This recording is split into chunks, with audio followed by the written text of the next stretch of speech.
Hello guys, Microsoft ওয়ার্ডের চতুর্থ পর্ব এবং ইনসার্ট ট্যাবের দ্বিতীয় পর্বে সকলকে স্বাগত।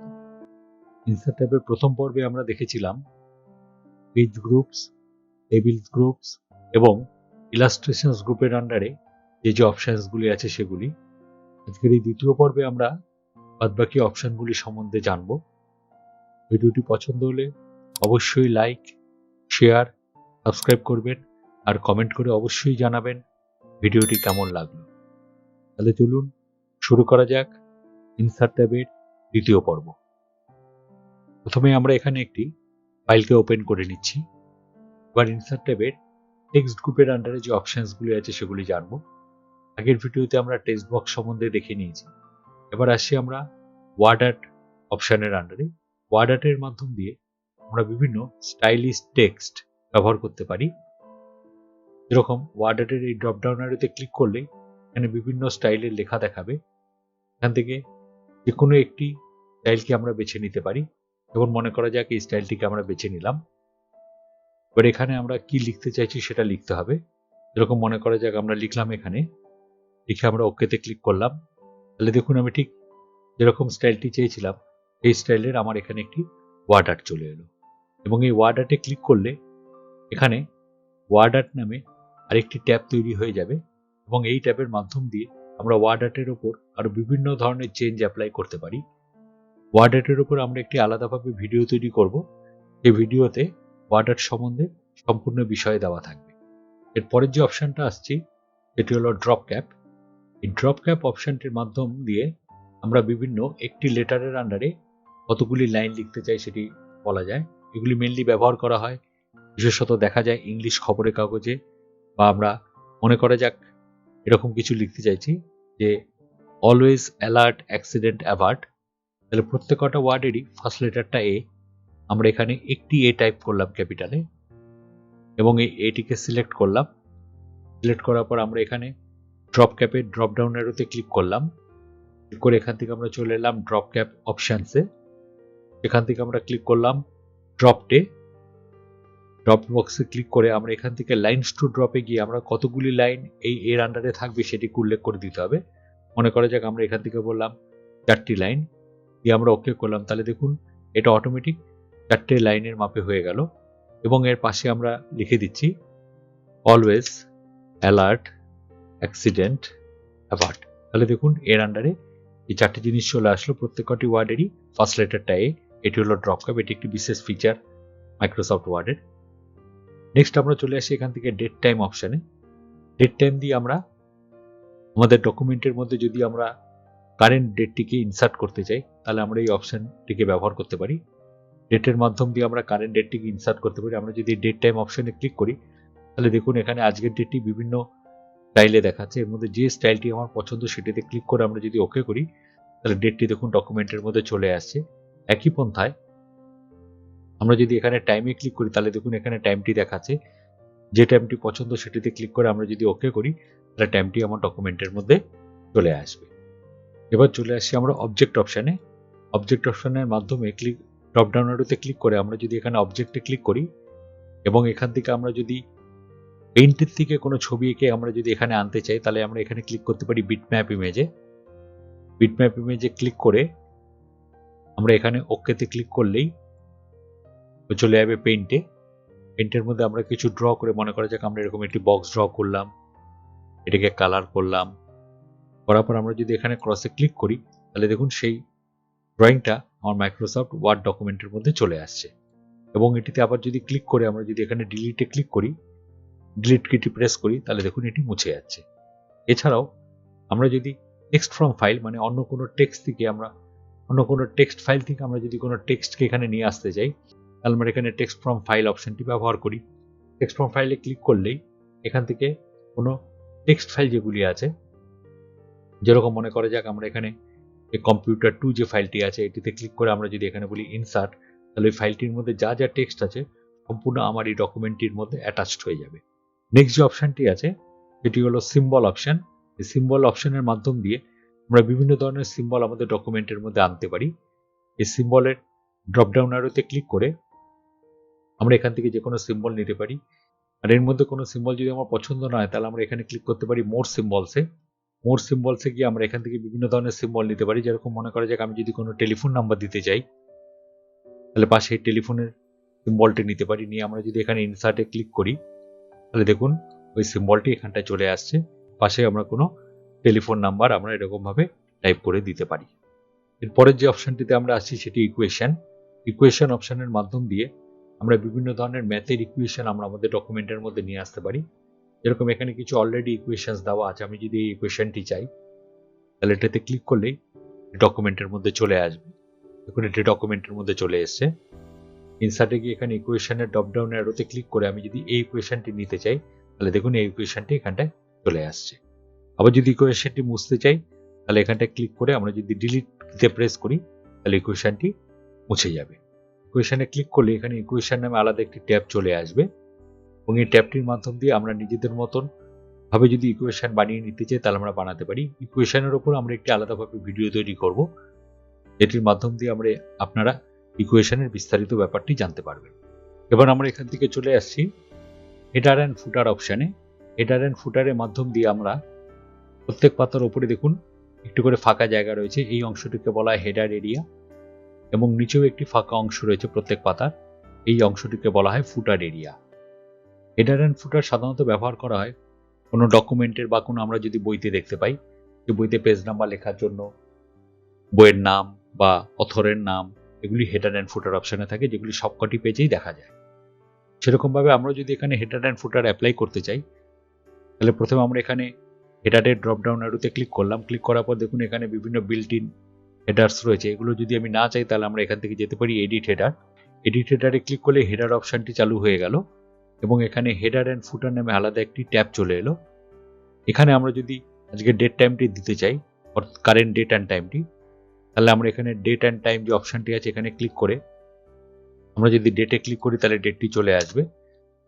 আর যদি এখান থেকে আমরা টাইমে ক্লিক করি তাহলে টাইমটি চলে আসবে। এবং এই হেডারে তিনটি পার্ট আছে, একটা বাঁ দিক, একটা মাঝ এবং একটি ডান দিক। আমরা এখন আছি বাঁ দিকে। এখান থেকে ক্লিক করে আমরা যদি ট্যাব কিটি প্রেস করি তাহলে এটি চলে যাবে মাঝখানে, আবার ট্যাব কিটি প্রেস করলে চলে যাবে ডান দিকে। ডান দিকে মনে করা যাক আমরা পেজ নাম্বারটি দিতে চাই, তাহলে আমাদের এখানে পেজ নাম্বার যে অপশানটি আছে এখানে ক্লিক করে আমরা এখানে যেতে পারি কারেন্ট পজিশন। এখানে দেখুন বিভিন্ন স্টাইল দেওয়া আছে, যে স্টাইলটি আমার পছন্দ সেটিতে ক্লিক করলেই দেখুন এখানে পেজ নাম্বারটি চলে এলো। এটার থেকে যদি আমরা ফুটারে যেতে চাই তাহলে আমাদের এখানে ক্লিক করতে হবে go to footer. Go to ফুটারে করলে ফুটারে চলে আসবে এবং এই ফুটারে মনে করা যাক আমরা আমাদের এই চ্যানেলের নামটি লিখতে চাই, তাহলে এখানটা আমরা লিখে দিলাম এবি কমটেক। করে আমরা যদি আবার হেডারে যেতে চাই তাহলে আমাদের এখানে ক্লিক করতে হবে গো টু হেডারে। আর যদি হেডার অ্যান্ড ফুটার অপশনটি বন্ধ করতে চাই তাহলে এখানে হেডার অ্যান্ড ফুটার ট্যাবের আন্ডারে ক্লোজ হেডার অ্যান্ড ফুটারে ক্লিক করলে হেডার অ্যান্ড ফুটারটি বন্ধ হয়ে যাবে। এবং দেখুন ওপরে আবছা করে এটি দেখাচ্ছে, এখানে দেখাচ্ছে ডেট টাইম এবং পেজ নাম্বারটি এবং ফুটারে দেখুন দেখাচ্ছে নামটি। আমরা একটি পেজে হেডার অ্যান্ড ফুটার দিয়েছিলাম কিন্তু এটি অটোমেটিক্যালি যতগুলি পেজ আছে সবকটি পেজেই দেখুন অ্যাপ্লাই হয়ে গেছে। পরে পেজটি হয়ে গেছে পেজ নাম্বার 2, এই পেজটির তলাতে দেখুন নামটি দেখাচ্ছে। এটা হয়ে গেছে পেজ নাম্বার 3, এই পেজটির তলাতেও নামগুলি দেখাচ্ছে। এই হলো হেডার অ্যান্ড ফুটার। এবং এই হেডার অ্যান্ড ফুটারকে যদি আমরা ওঠাতে চাই তাহলে আমাকে আবার যেতে হবে এখান থেকে ইনসার্টে ক্লিক করে এখানে বলতে হবে রিমুভ হেডার, তাহলে দেখুন হেডার পার্টটি উঠে গেল। আবার ফুটারে ক্লিক করে আমাদের এখান থেকে বলতে হবে রিমুভ ফুটার, তাহলে দেখুন ফুটার পার্টটি উঠে গেল। এবং একটি পেজ থেকে তুলে দিলে অটোমেটিক সবকটা পাতার থেকেই উঠে যাবে। এবার আমরা শুধুমাত্র যদি পেজ নাম্বার দিতে চাই আর কিছু যদি না দিতে চাই তাহলে এখানে এই হেডার অ্যান্ড ফুটার গ্রুপের আন্ডারে পেজ নাম্বার যে অপশানটি আছে এখানে দেখুন বিভিন্ন অপশান আছে। টপ অফ পেজ মানে ওপরে, বটম অফ পেজ মানে ফুটারে। যদি আমরা চাই বটম অফ পেজে যাবে তাহলে বটম অফ পেজে ক্লিক করে এখানে দেখুন বিভিন্ন স্টাইল দেখাচ্ছে, এর মধ্যে যে স্টাইলটি আমার পছন্দ সেটিতে যদি আমি ক্লিক করি তাহলে দেখুন ফুটারে সেইভাবে পেজ নাম্বারটি চলে এলো সেই ডিজাইনে। এবং এখান থেকে আমরা যদি ক্লোজ হেডার অ্যান্ড ফুটারে ক্লিক করি তাহলে হেডার অ্যান্ড ফুটারটি বন্ধ হয়ে যাবে। এবং দেখুন পাতার নিচে এরকম ফুটারে পাতার নাম্বারটি দেখাচ্ছে 1 নাম্বার, পরে পেজে 2 নাম্বার, এরকমভাবে নাম্বারটি দেখিয়ে দেবে এবং প্রিন্ট করার সময় এটি পাতার নাম্বার দিয়ে প্রিন্ট আউট হবে। আবার যদি এখান থেকে পেজ নাম্বারকে ওঠাতে চাই তাহলে আমাদের আবার এখানে যেতে হবে পেজ নাম্বার অপশানে ক্লিক করতে হবে, করে এখান থেকে বলতে হবে রিমুভ পেজ নাম্বার, তাহলে দেখুন পেজ নাম্বারটি ওখান থেকে উঠে গেছে। একটি পাতা থেকে তুলে দিলে অটোমেটিক সবকটা পাতা থেকেই উঠে যাবে। এবার আমরা চলে আসছি লিঙ্কস গ্রুপের আন্ডারে। বুকমার্ক অপশানে। বুকমার্ক অপশানটি হলো, এটি প্রধানত হাইপারলিঙ্ক করার জন্য ব্যবহার করা হয়।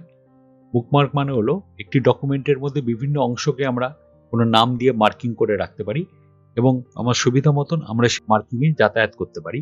প্রথমে মনে করা যাক আমরা এখান থেকে একটি ফাইলকে ওপেন করে নিলাম আরেকটি ফাইলকে। এবার এখানে এই ফাইলটিতে কম্পিউটার সম্বন্ধে কিছু লেখা রয়েছে এবং আমরা প্রত্যেকটা অংশকে আগে আমরা মার্কিং করব। মনে করা যাক আমরা এই অংশটিকে মার্কিং করতে চাই। এই অংশটিকে আগে সিলেক্ট করলাম, করে এখান থেকে ইনসার্টে গেলাম, গিয়ে বুকমার্কে ক্লিক করে এখানে একটা নাম দিয়ে দিলাম। মনে করা যাক এই জায়গাটির নাম দিলাম কম্পিউটার, লিখে এখানে বললাম অ্যাড। নেক্সট আমরা পরের পেজে চলে এলাম। আমরা এখানে এই অংশটির নাম দেবো, এই অংশটির নাম দেবো মনে করা যাক অ্যানালগ। তাহলে এই অংশটিকে সিলেক্ট করলাম, করে এখানে বুকমার্কে গেলাম, এখানে নাম দিলাম অ্যানালগ, লিখে বললাম অ্যাড। সেরকম আর পরে চলে এলাম এখান থেকে, মনে করা যাক এই অংশটির নাম দেবো মেইন ফ্রেম। তাহলে এখানে এই অংশটিকে সিলেক্ট করে আমরা বুকমার্কে গেলাম, এখানটার নামটি দিয়ে দিলাম মেইন ফ্রেম, লিখে অ্যাড করে দিলাম। পরে পেজে আমরা মনে করা যাক এই জায়গাটার নাম দেবো সুপার। এটিকে সিলেক্ট করে এখানে বুকমার্কে গিয়ে আমরা জায়গাটির নাম দিয়ে দিলাম সুপার, লিখে অ্যাড করে দিলাম। এরকম একইভাবে আমরা পরের এই জায়গাটিকে সিলেক্ট করলাম, সিলেক্ট করে আবার এখানে বুকমার্ক অপশানে ক্লিক করে আমরা এই জায়গাটির নাম দিয়ে দিলাম মাইক্রো, অ্যাড করে দিলাম। এবার আমরা একদম উপরে চলে গেলাম। আমরা মনে করে যাক 1 নম্বর পেজে আছি, আমরা এখান থেকে মাইক্রোতে যেতে চাই। মাইক্রোটা কোন পাতায় আছে আমার ঠিক খেয়াল নেই। তখন আমরা কি করতে পারি, এখানে বুকমার্কে যেতে পারি। বুকমার্ক অপশানে ক্লিক করলাম, করে এখানে দেখুন যে নামগুলি দেখাচ্ছে, আমরা সেখান থেকে কোথায় যাব, মাইক্রোতে যাব। মাইক্রোতে ক্লিক করলাম, করে এখান থেকে বললাম গো টু।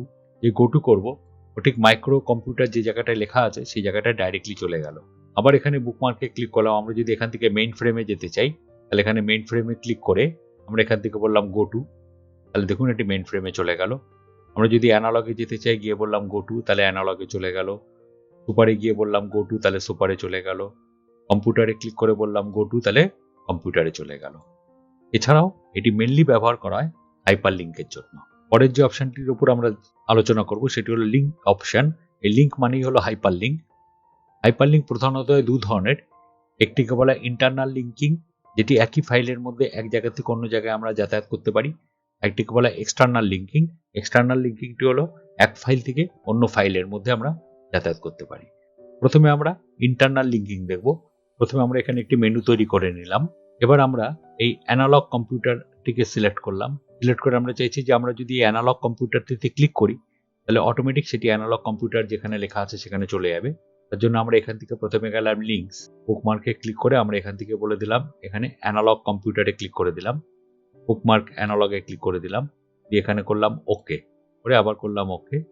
তাহলে এবার মাউসটিকে এখানটায় নিয়ে গিয়ে আমরা যদি কন্ট্রোল চিপে ক্লিক করি তাহলে দেখুন অ্যানালগ কম্পিউটার যেখানে লেখা আছে সেখানে চলে গেল। একই পন্থায় আমরা যদি মেইন ফ্রেম কম্পিউটার লেখাটিকে সিলেক্ট করলাম, করে আবার যদি এখানে লিঙ্কে ক্লিক করি, করে আবার এখানে বুকমার্কে ক্লিক করে আমরা যদি এখান থেকে মেইন ফ্রেমে ক্লিক করে বুকমার্কের আন্ডারে মেইন ফ্রেমে ক্লিক করে ওকেতে ক্লিক করে আবার ওকেতে ক্লিক করি, এবার এখানে নিয়ে গিয়েও আমরা একই পন্থায় যদি কন্ট্রোল চিপে ক্লিক করি তাহলে দেখুন এটি মেইন ফ্রেমের জায়গায় চলে গেল। এইভাবে আমরা একই ফাইলের মধ্যে ইন্টারনাল লিঙ্কিং করতে পারি। এছাড়াও আমরা যদি চাই যে এক ফাইল থেকে অন্য ফাইলে লিঙ্ক করব, যেরকম মনে করা যাক আমাদের কাছে একটি ডিভাইস 1 নামে একটি ফাইল আছে, আমি এই ফাইলটিকে ডিভাইস 1 ফাইলটিতে যেতে চাই। মনে করা যাক আমরা এখানে একটি কথা লিখে দিলাম, go to the file device 1। এবার আমরা এই লেখাটিকে সিলেক্ট করলাম, করে এখান থেকে লিঙ্কে ক্লিক করলাম, লিঙ্কে ক্লিক করে এখানে ডকুমেন্টের আন্ডারে ডিভাইস 1 নামে যে ফাইলটি আছে সেই ফাইলটিকে আমরা সিলেক্ট করে দিলাম। সিলেক্ট করে আমরা এখানে ওকেতে ক্লিক করলাম। এবার এখানেও একই পন্থা আমরা যদি গিয়ে কন্ট্রোল চিপে ক্লিক করি তাহলে দেখুন এটি ডিভাইস 1 নামক ফাইলটিতে চলে গেল। আবার একই পন্থা এখান থেকে আমরা যদি আগের ফাইলটিতে যেতে চাই, আগের ফাইলটির নাম আছে কম্পিউটার 2, তাহলে আমরা এখানটা একটা কথা লিখে দিতে পারি। মনে করা যাক লিখে দিলাম ব্যাক।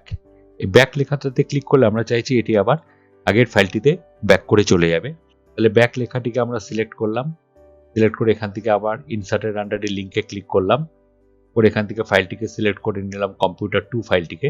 ক্লিক করে আমরা যদি ওকেতে ক্লিক করি, আবার এখানে নিয়ে গিয়েও আমরা যদি কন্ট্রোল চিপে এই ব্যাক ক্লিক করি তাহলে দেখুন এটি আবার আগের ফাইলটিতে ব্যাক করে চলে গেল। আর কোনো লিঙ্ককে যদি আমরা তুলে দিতে চাই তাহলে সেই লিঙ্কটিতে আবার সিলেক্ট করে লিঙ্ক অপশানে গিয়ে এখান থেকে আমরা যদি বলি রিমুভ লিঙ্ক তাহলে লিঙ্কটি উঠে যাবে। এই ছিল আমাদের ইনসার্ট পার্টের দ্বিতীয় ভিডিও। ইনসার্ট পার্টের প্রথম এবং দ্বিতীয় ভিডিওটি নিয়ে আমরা সম্পূর্ণ ইনসার্ট ট্যাবের আন্ডারে যা যা অপশনসগুলো আছে সেগুলি নিয়ে আলোচনা করলাম। এছাড়াও এর মধ্যে প্রত্যেকটি আলাদা আলাদা কিছু অপশনস আছে, যেরকম table, word art, insert picture এবং শেপস। এছাড়াও আরও কিছু অপশনস আছে যেরকম হেডার অ্যান্ড ফুটার। এগুলোর প্রত্যেকটির ওপর আমরা আলাদা আলাদা ভিডিও তৈরি করব। আপনারা যদি সেই ভিডিওগুলো দেখে নেন তাহলে আপনারা সহজভাবে আরও বুঝতে পারবেন এবং বিস্তারিতভাবে আরও জানতে পারবেন। তাহলে বন্ধুরা, ভিডিওটি আমরা এখানেই শেষ করছি। ভিডিওটি পছন্দ হলে অবশ্যই লাইক, শেয়ার এবং সাবস্ক্রাইব করবেন। কমেন্ট করে অবশ্যই জানাবেন ভিডিওটি কেমন লাগলো। ধন্যবাদ।